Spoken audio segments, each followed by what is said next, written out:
welcome back to my channel. Today is Sunday, the first Sunday of the month, so we all know it's communion time. So I'm hoping everybody got up, got your crackers, got your Welch's grape juice, and took some type of communion, or found some worship music, preaching on TV. It's so many people that's preaching virtual right now, so there's no excuse that you can't get some form of word. For me, I got up early. I'm in the book of Joshua, as I stated yesterday. I'm in the book of Joshua, and I'm still on chapter 2. I've been in 1 and 2 now for about 2 weeks, just studying and really getting down on what I need to learn from those 2 chapters. And I find that the wording and certain words in the chapters are very important for your journey. So it's not about how fast you can read the Bible. It's actually how slow you can read it, to me, and meditating on it in order to get its full effect. I always ask God to saturate my mind and my body and my spirit with His Word as I read, before I read the Bible, and to have my head clear, my heart clear, whatever it is, I just need to be in it clear. So yeah, that's where I'm at, the book of Joshua. And then at 11, me and my girls did communion. I did not find one on TV, but we've been to church enough to know exactly what to do for communion. So I'm hoping you guys also find some time today to worship, get you some teaching in, and do your communion. I have been feeling kind of negative in my spirit a little bit, and I think it's only because last year this time my father passed, and for me, he wasn't in my life like that. Like, I really didn't know him, so I didn't know. I knew him, but I really didn't know how to take his passing. So it was a lot to process, the inner feelings that I was feeling. So yesterday and the day, I can tell I'm kind of like off, but even though I'm off, I'm still committed into getting up and doing what I'm supposed to do, and asking God to remove those off feelings, or reveal to me whatever it is so I can deal with it. Many times we suppress things and just keep moving, and I feel like that's not a good thing for you to do. I personally have to let stuff out. That's just me. I wasn't always that way, but well, my friends say I was, but not to a certain degree, I don't think. But I could never just hold anything in. It's a way you can be nice, nasty back then, but now it's just, being nice, but saying it in a way, but being nice. Today I just want to talk about choices. I want to talk about choices. We find ourselves in certain situations and not really thinking, how do we get here? How did we actually get here? But everything in life is about a choice that we made, or a decision that we made. So I want to talk about in the book of Joshua, chapter 24, which is going to be 14 through 15. And I'm going to read it, and then I'm going to talk about how it applies to me and how I look at it. Now, what I'm doing here is, when I do give you scriptures, it's not just for you to go and just read, but figure out how does it work in your life, or is it something, everything in here is you could use. Everything in this Bible is His Word speaking to you. But these are the scriptures that help me, and continually helping me to grow in who God has created me to be. So we're going to go right here in Joshua 24, 14 through 15. It says, "Now fear the Lord and serve Him with all faithfulness. Throw away the gods your forefathers worshiped beyond the river and in Egypt, and serve the Lord. But if serving the Lord seems undesirable to you, then choose for yourself this day whom you would serve.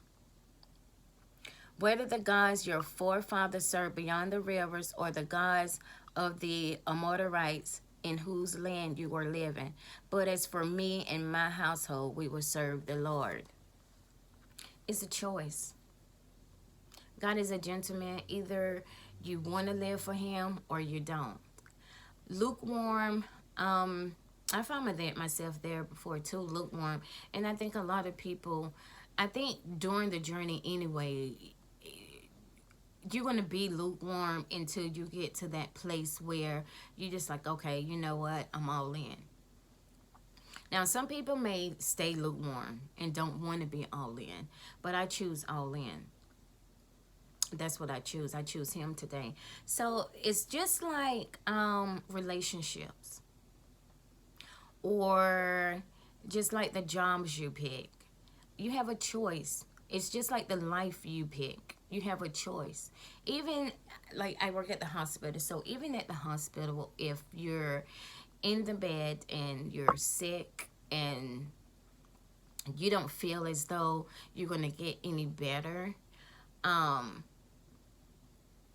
feel as though you got to pick your faith up, because you got to have hope even while you're laying there in the bed. Because even laying there in the bed, if God allowed you to wake up, there's still something else you can do for him. There's always something else you can do for him. But it's the matter of what you want to choose. Now, choosing also determines with all the garbage in your mindset, what's in your mind. Because a lot of people have trauma, a lot of people have hurt, a lot of people stagnated. So fixing your mind and getting it aligned with God and how to use his powers that's within you, which is another segment for another day. But right now we're just going to focus on choices. I had an incident where I had an associate of mine that was in a relationship, and of course the relationship wasn't good from the beginning, and then it spiraled out of control. And then when she asked me about it, the first thing I said is, I'm pretty sure there was warning signs before, but we choose not to want to go with the warning signs because we want what we want. And then once it spiraled out of control, you want to ask yourself, how do I get here? A, B, and C, you made the choice. Because in the beginning, you had a choice to stay or move on. But if you chose to stay and then it still go downhill, that's the choice you made. So I think for our lives, we need to start thinking and looking at the choices we make.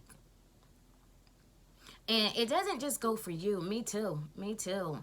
I made some terrible choices. But all things work together for the good.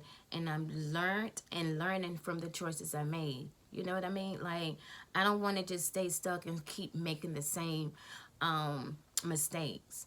Not even saying like with sin, you go to the altar and every time you have church, you have to keep putting down that same sin, that same sin. I'm a firm believer of sin. You're supposed to be trying to turn away from it. But at the same time, at some point, you got to do it. You got to turn away from it. Self-discipline is very important. I lack that. I lack that. I lack that. But here in Joshua 24:14, where he says, fear the Lord and serve him with all faithfulness. You have to be committed. You cannot just use God for whenever things are going bad, like a drive-by. Like, you just can't do drive-by prayers. Like, you can't. You got to build a relationship with him. And once you start building that relationship with him, you will start feeling different. You will notice that the increasing of wanting him more and wanting to learn him more will happen in your life. So how do you respond to a provision from God? Right here in 24:14, it says, fear the Lord and always worship him while having a sincere heart. So whenever I always ask God to check my heart, because I want to make sure that things that either I'm asking you for or thanking you for, I want it to make sure it's with a sincere heart. It's not out of my own selfish ways or anything that I want for me. Whatever he gives me, I need it for it to be for somebody else benefit as well. Like, I never been selfish anyway. So whenever he bless me financially, I want to be able to bless others. You know, like, I'm not that person. That's not my personality to want everything for myself. That's just how I always been. So you got to go to God with a sincere heart. Ask him to empty you of everything. You may not even know what's inside of you. You don't, because I didn't. But little things start creeping up, and he'll remove them. You just got to constantly have your heart right, asking him to create in you a clean heart, creating you a pure heart, and a willing spirit. Those things, you got to mean it. Even if you don't know how, once you know for sure that you choose to walk with God, just start pouring it out to him. Having a sincere heart. And what does fear mean? Like, fearing God. It doesn't mean like, oh, well, be, running from it, being scared. But fearing God means to take him serious and not just having a drive-by relationship with him. Most people wait until they get in situations and then want to call on him. I personally feel that you should have a relationship, whether it's good or bad, to always call on him.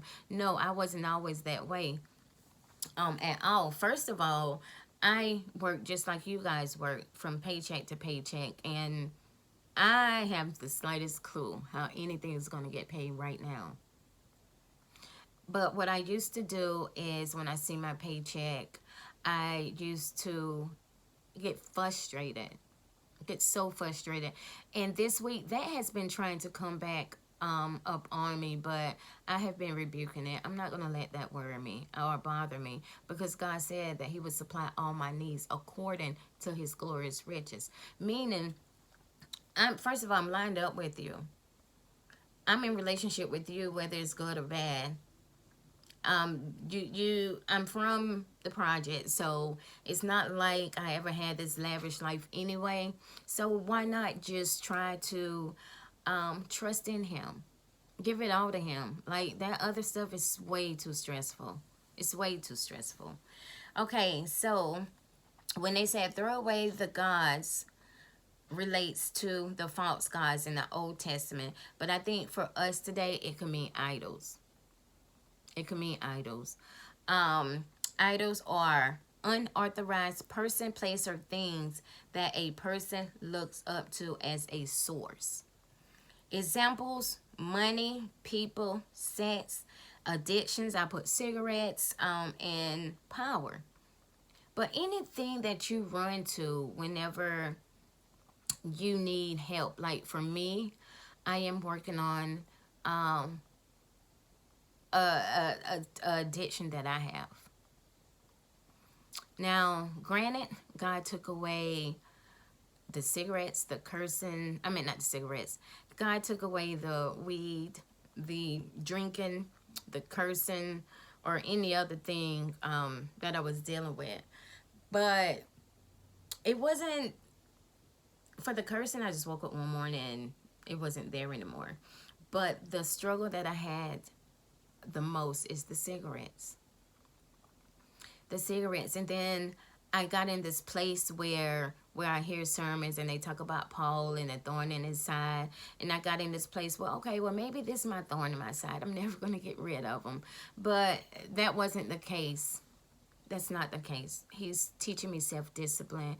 And he wants me to remove them. So people, some things that you're asking God to get rid of, especially with cigarettes, each his own. But sometimes he's not going to get rid of them. He wants you to put them down for him and make that sacrifice. Now, drugs to that sort, we all know the only way you can get clean and stay clean is really, really depending on God and holding on to his hand and his scriptures with dear life.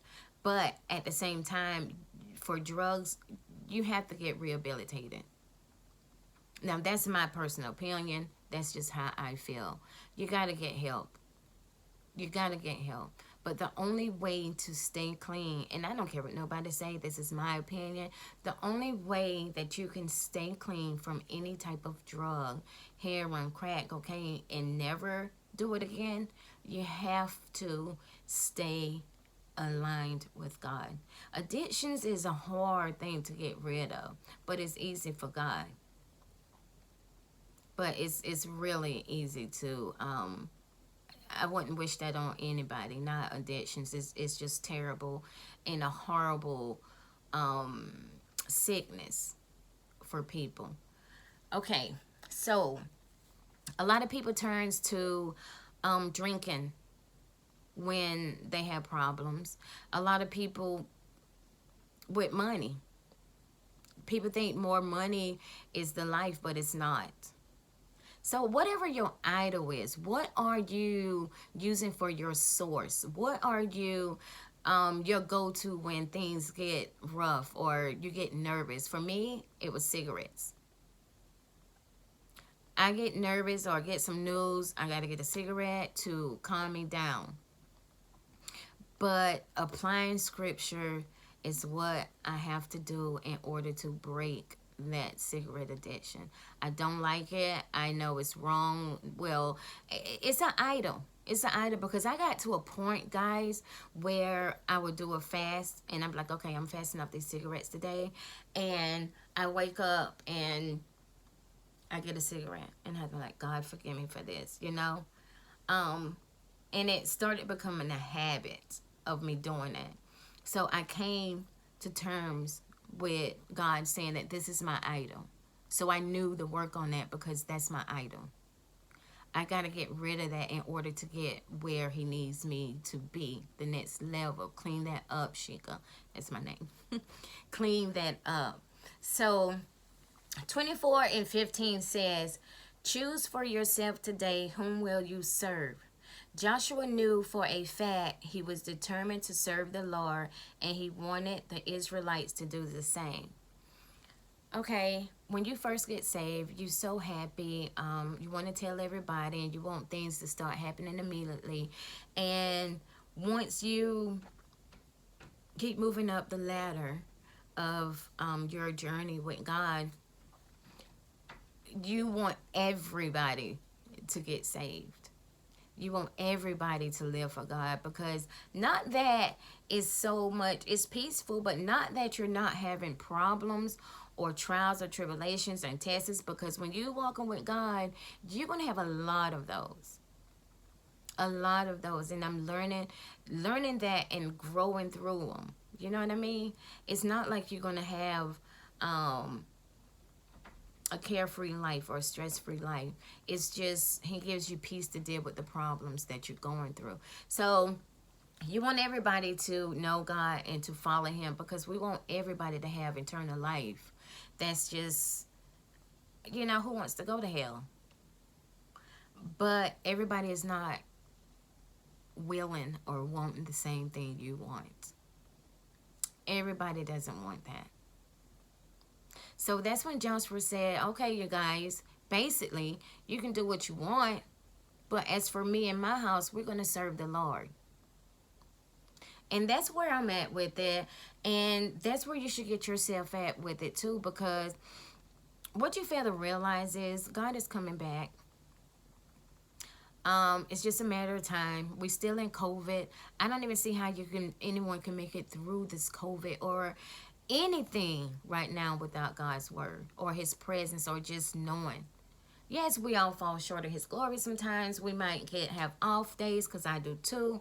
But just the fact of knowing that I'm with him and he's with me allows me to know I'm going to be all right.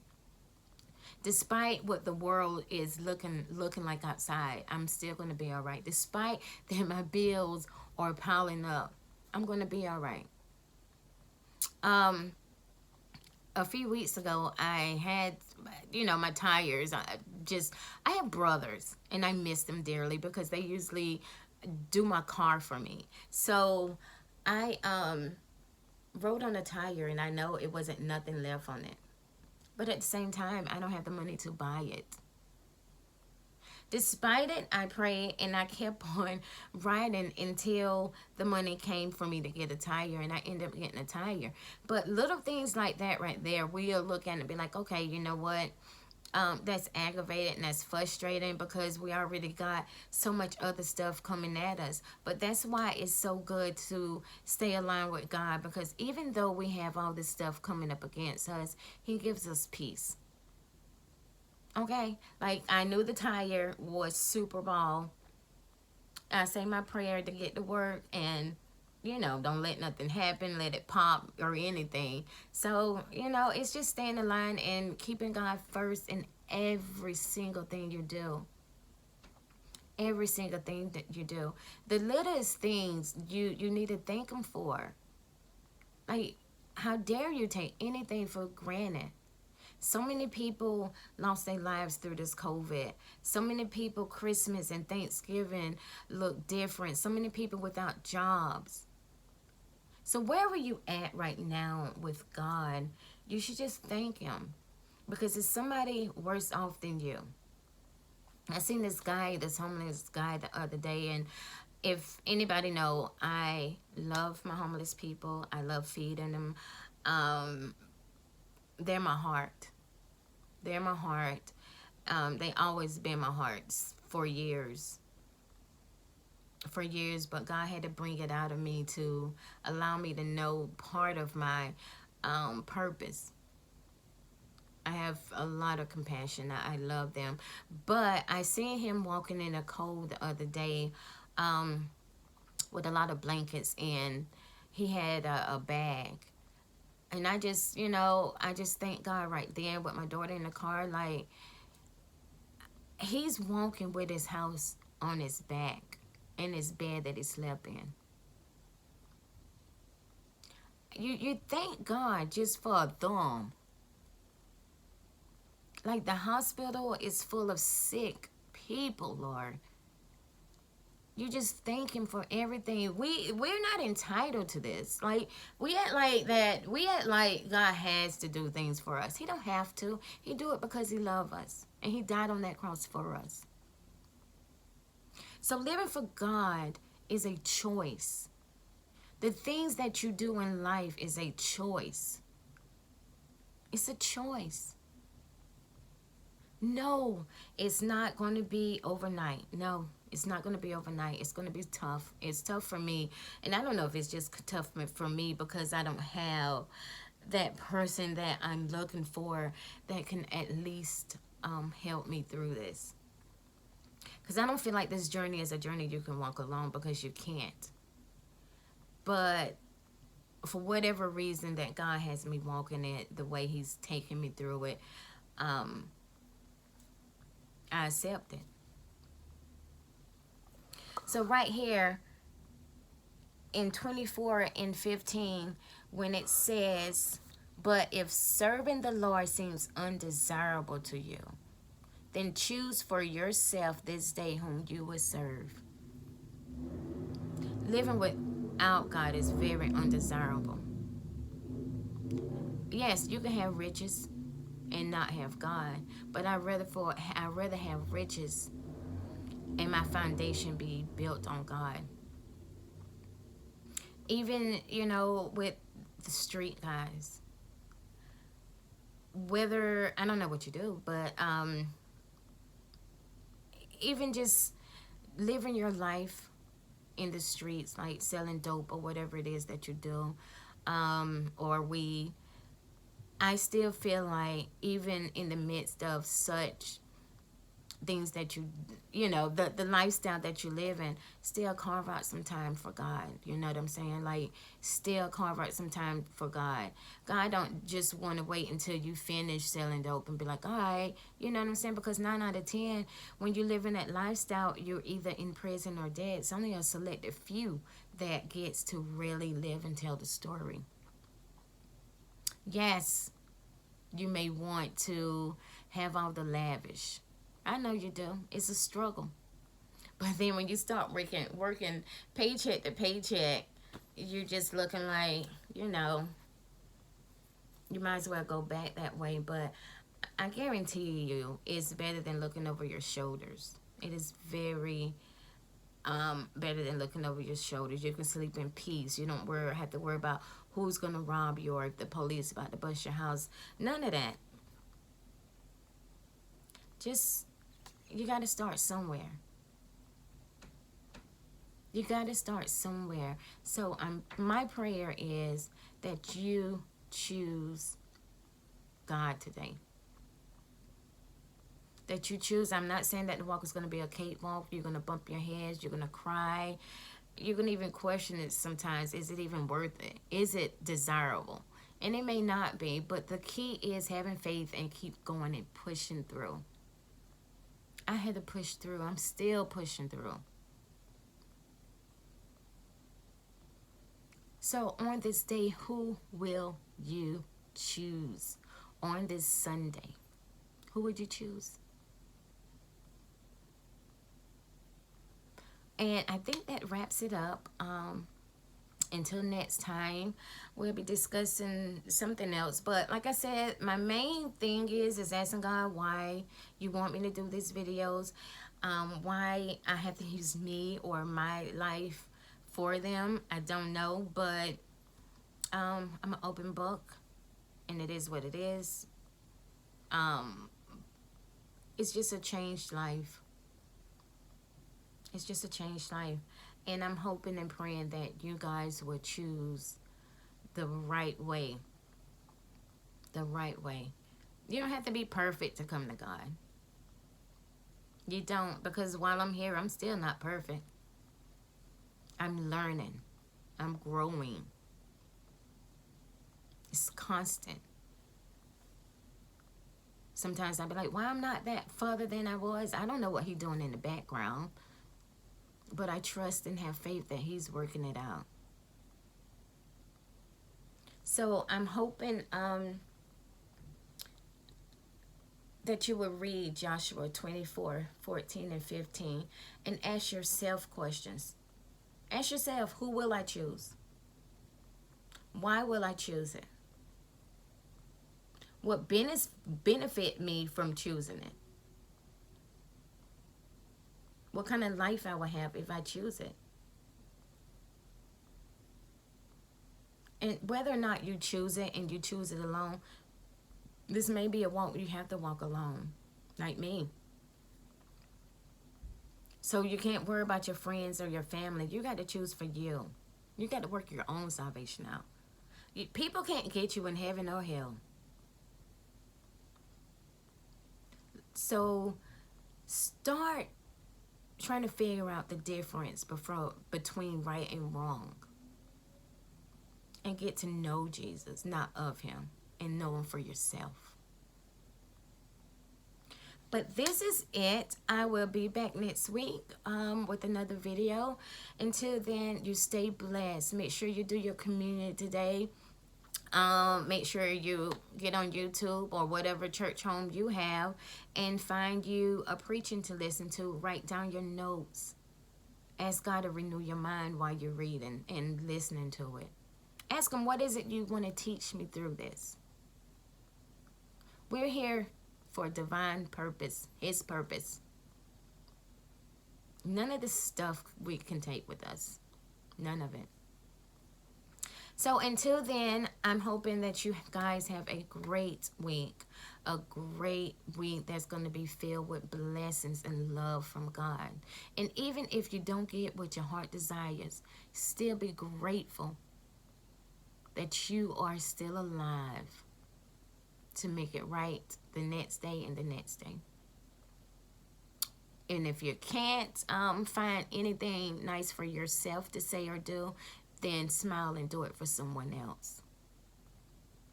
Until then, you have a great day. I love you. And remember, who will you choose on this day? Talk to you later.